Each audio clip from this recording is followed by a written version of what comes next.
안녕하세요. 마리아의 귀로 듣는 가톨릭 성경. 오늘은 창세기 25장부터 32장까지의 말씀을 함께 깊이 묵상해보는 시간입니다. 이 말씀들을 단순히 읽는 것을 넘어 성모 마리아의 마음으로 듣고 그 의미를 새롭게 발견하고자 합니다. 마리아는 예수님의 어머니로서 구세사의 중요한 순간들을 마음속 깊이 새겼던 분이시죠. 그분의 순종과 겸손, 그리고 하느님 말씀에 대한 깊은 이해를 본받아 우리도 오늘 이 창세기 말씀을 통해 하느님의 섭리와 사랑을 더 깊이 깨달을 수 있기를 바랍니다. 창세기 25장은 이스라엘 민족의 조상인 아브라함의 생애를 마무리하고 그의 아들 이삭과 리브가 그리고 그들의 두 아들 에서와 야곱의 이야기로 이어지는 전환점을 다룹니다. 아브라함은 175세에 눈을 감고 하느님 곁으로 돌아갑니다. 아브라함의 삶은 믿음의 여정 그 자체였습니다. 그는 하느님의 부르심에 응답하여 고향을 떠났고 약속의 땅에서 자식을 얻기까지 수많은 시험과 기다림을 겪었지만 결국 하느님의 약속이 성취되는 것을 보았습니다. 그의 죽음은 한 시대의 마감이자 동시에 하느님께서 시작하신 구원의 역사가 다음 세대로 계승됨을 의미합니다.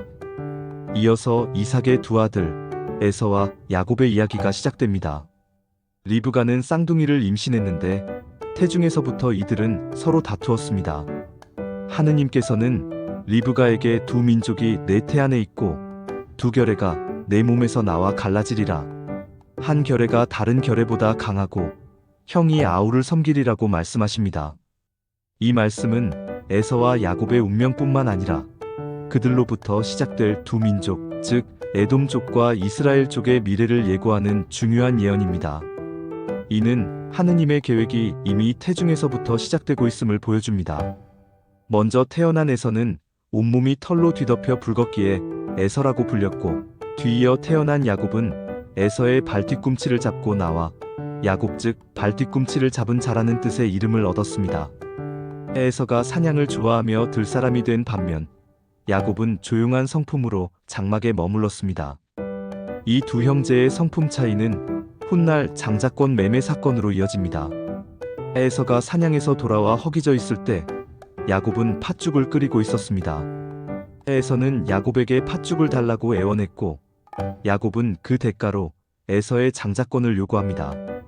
에서는 죽게 되었는데 장자권이 내게 무슨 소용이 있느냐며 대수롭지 않게 여기고 팥죽 한 그릇에 자신의 장자권을 팔아넘깁니다. 성경은 에서가 장자권을 경홀히 여겼다고 기록합니다.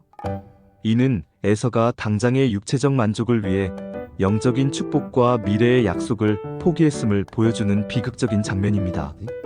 가톨릭적 해석에서 이 에서의 행동은 영적인 보물을 소홀히 여기는 태도를 경계하는 강력한 메시지가 됩니다. 우리가 성모 마리아의 마음으로 이 대목을 묵상해 본다면 어떨까요? 마리아는 하느님의 말씀을 예, 그대로 제게 이루어지소서 하며 온전히 받아들이고 순종했습니다. 그녀는 당장의 불편함이나 세상적인 시선을 개의치 않고 하느님의 더 큰 계획에 자신을 내어드렸습니다. 에서가 팥죽 한 그릇에 장자권을 팔아넘긴 것과는 극명하게 대비되는 모습입니다. 마리아는 영원한 생명의 말씀을 소중히 여기며 자신의 삶을 하느님께 봉헌했기 때문에 우리에게는 하느님의 뜻을 최우선으로 삼는 겸손과 지혜가 필요함을 일깨워줍니다. 26장은 이삭의 삶에서 겪는 어려움과 하느님의 보호를 다룹니다. 그랄 땅에 기근이 들자 이삭은 이집트로 내려가려 하지만 하느님께서는 그에게 나타나 이 땅에 머물러라. 내가 너와 함께 있고 너에게 복을 내리리라.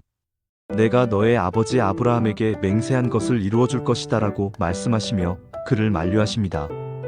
이삭은 하느님의 말씀에 순종하여 그랄 땅에 머무릅니다. 하지만 그랄 사람들 앞에서 아내 리브가를 누이라고 속이는 실수를 저지릅니다. 이는 그의 아버지 아브라함이 사라를 누이라고 속였던 것과 유사한 상황입니다. 인간의 나약함에도 불구하고 하느님께서는 이삭을 보호하시고 그를 통해 당신의 약속을 이루어 나가십니다. 이삭은 그랄에서 농사를 지어 그 해에 100배나 되는 수확을 거두고 큰 부자가 됩니다. 이는 하느님께서 약속하신 복이 구체적으로 이루어지고 있음을 보여줍니다. 그러나 그의 번영은 필리스티아인들의 질투를 불러일으키고 그들은 이삭이 팠던 우물들을 메어버립니다. 이삭은 그곳을 떠나 게라르 골짜기로 가서 새로운 우물들을 팝니다. 우물을 팔 때마다 그랄 목자들과 다투게 되는데 이삭은 분쟁을 피하기 위해 끊임없이 양보하며 다른 곳으로 옮겨갑니다. 결국 그는 르호본 넓은 곳이라는 뜻이라는 우물을 파고 이제 주님께서 우리에게 넓은 곳을 마련해 주셨으니 이 땅에서 우리가 번성하리라고 고백합니다. 이삭의 이러한 태도는 평화를 추구하고 하느님의 섭리를 기다리는 믿음의 모습을 보여줍니다. 27장과 28장은 야곱이 형 에서의 축복을 가로채는 사건과 그로 인한 도피, 그리고 베델에서의 하느님 체험을 다룹니다. 이삭은 나이가 많아 눈이 어두워지자 에서에게 내가 언제 죽을지 모르니 내 활과 화살통을 가지고 들로 나가 사냥하여 별미를 만들어내게 가져오면 내가 죽기 전에 너에게 축복을 내리겠다고 말합니다. 이 대화를 엿들은 리브가는 야곱을 불러 에서를 가장하여 이삭에게 축복을 받도록 계략을 꾸밉니다. 야곱은 리브가의 지시에 따라 염소 새끼 2마리를 잡아 별미를 만들고 에서의 옷을 입고 염소 가죽으로 팔과 목을 감아 털이 많은 에서처럼 보이게 합니다. 야곱은 이삭에게 가서 자신이 에서인 척하며 축복을 구합니다. 이삭은 야곱의 목소리가 야곱의 목소리임을 의심하면서도 손의 감촉과 에서의 옷에서 나는 냄새에 속아 넘어갑니다. 결국 이삭은 야곱에게 하느님께서 하늘의 이슬과 땅의 기름진 밥, 풍성한 곡식과 새 포도주를 너에게 주시리라. 민족들이 너를 섬기고 결애들이 너에게 엎드리리라. 너의 형제들이 너를 섬기고 네 어머니의 아들들이 너에게 엎드리리라. 너를 저주하는 자는 저주받고 너를 축복하는 자는 축복받으리라는 강력한 축복을 내립니다. 야곱이 축복을 받은 직후 에서가 사냥에서 돌아와 이삭에게 축복을 구하지만 이삭은 이미 축복이 야곱에게 갔음을 알고 절규합니다. 에서는 야곱을 죽이려 하고 리브가는 야곱을 외삼촌 라반에게로 피신시킵니다. 야곱이 하란으로 가는 도중 밤에 한 곳에 이르러 돌베개를 베고 잠이 듭니다. 꿈속에서 그는 땅에서 하늘까지 닿는 사닥다리를 보는데 그 위에 하느님의 천사들이 오르내리고 있었습니다. 그리고 그 위에는 하느님께서 서 계셨습니다. 하느님께서는 야곱에게 나는 너의 조상 아브라함의 하느님, 이삭의 하느님인 야훼다. 네가 누워있는 이 땅을 너와 네 후손에게 주리라. 네 후손은 땅의 먼지처럼 많아지고 너는 서쪽과 동쪽, 북쪽과 남쪽으로 퍼져나갈 것이다.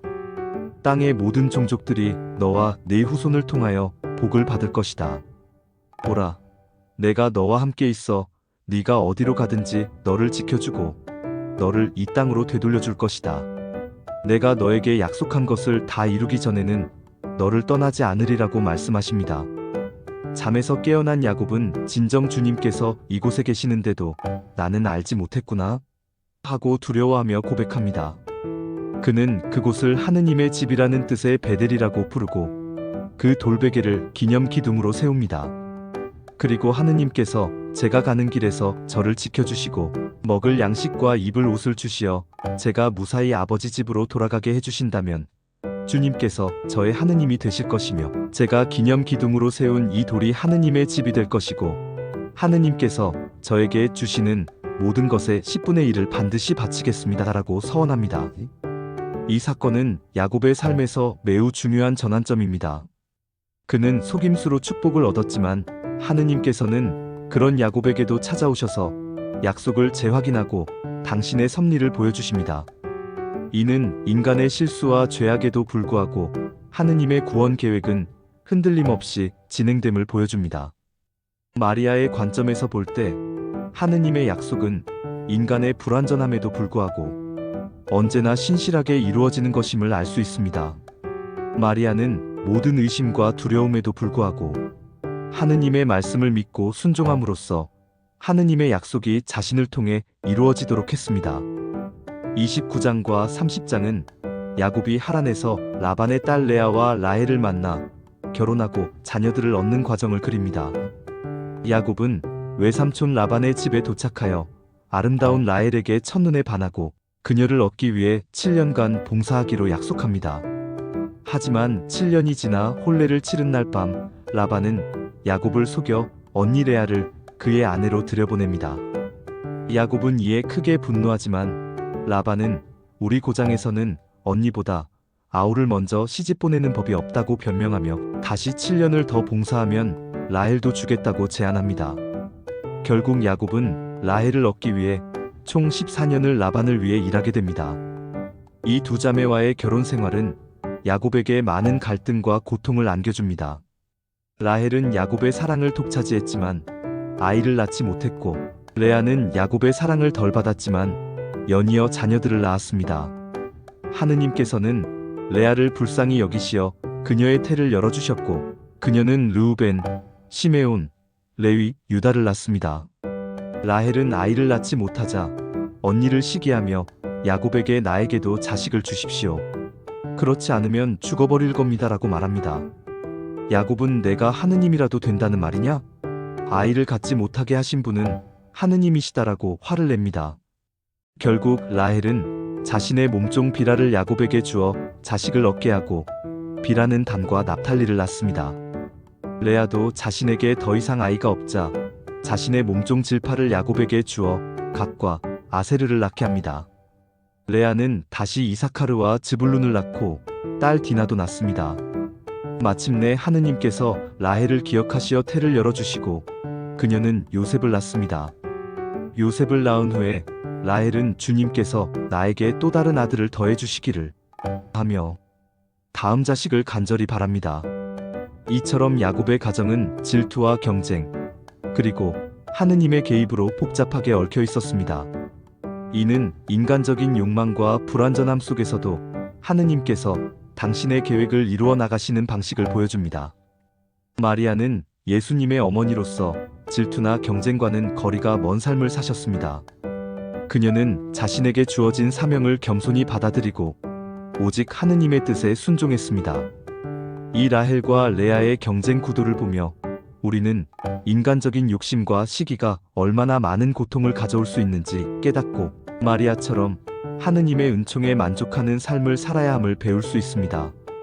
31장은 야곱이 라반의 집을 떠나 고향으로 돌아가는 여정을 다룹니다.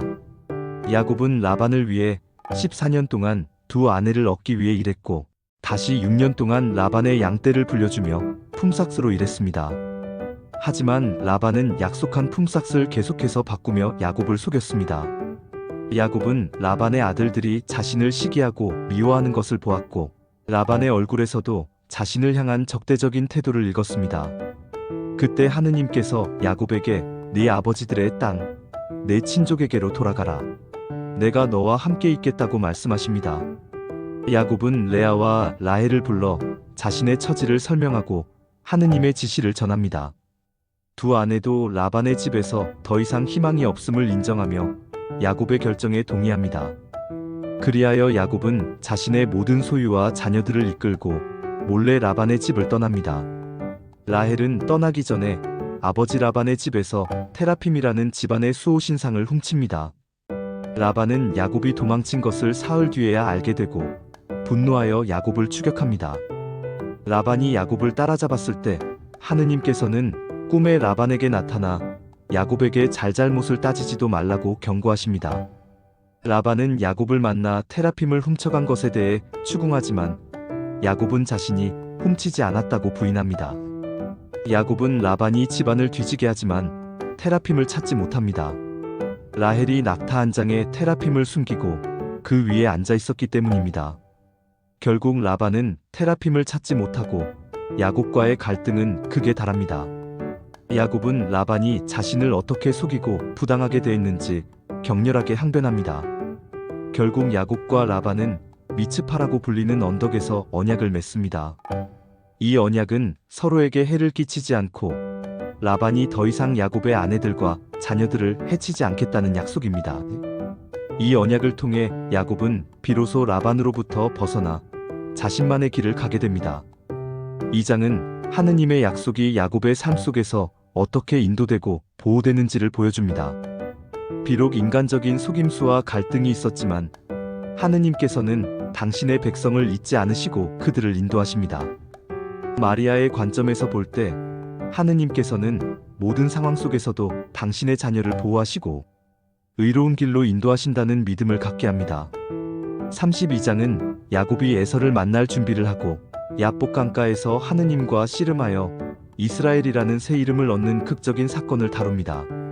라반과 헤어진 야곱은 천사들을 만납니다. 이는 그가 하느님의 보호 아래 있음을 다시 한번 상기시켜 줍니다. 이제 야곱에게 남은 가장 큰 과제는 형 에서와의 재회였습니다. 에서가 400명의 사람들을 거느리고 오고 있다는 소식을 들은 야곱은 두려움에 사로잡힙니다. 그는 자신의 모든 소유를 두 무리로 나누고 아내들과 자녀들까지도 두 무리로 나누어 에서의 공격으로부터 최소한의 것을 지키려 합니다. 그리고 그는 하느님께 간절히 기도합니다. 저의 조상 아브라함의 하느님, 저의 조상 이삭의 하느님, 주님께서는 저에게 네 고향으로, 내 친족에게로 돌아가라. 내가 너에게 잘해주겠다 하고 말씀하셨습니다. 주님께서 이 종에게 베푸신 모든 충절과 모든 선행에 저는 너무나 부족합니다. 제가 단 지팡이 하나만 가지고 요르단강을 건넜는데 이제는 이렇게 두 무리나 되었습니다. 부디 제 형 에서의 손에서 저를 구원해 주십시오. 제가 형을 두려워합니다. 형이 와서 저와 어머니들 그리고 아이들을 칠까봐 두렵습니다. 이 기도는 야곱의 솔직한 두려움과 하느님의 약속에 대한 의지 그리고 겸손함을 보여줍니다. 야곱은 에서의 분노를 누그러뜨리기 위해 많은 선물을 준비하여 에서에게 보냅니다. 그리고 그날 밤 야곱은 야복강을 건너 모든 사람과 소유를 먼저 보내고 홀로 남습니다. 바로 그때 어떤 사내가 나타나 동이 틀 때까지 야곱과 씨름을 합니다. 그 사내는 야곱을 이길 수 없음을 알고 야곱의 엉덩이뼈를 쳐서 빗나가게 합니다. 야곱은 통증 속에서도 그 사내를 놓아주지 않고 저에게 축복해주지 않으시면 놓아주지 않겠습니다 라고 매달립니다. 그 사내는 야곱에게 내 이름이 무엇이냐? 고 묻고 야곱이 야곱입니다 라고 대답하자 너는 더 이상 야곱이라 불리지 않을 것이다. 이스라엘이라 불릴 것이다.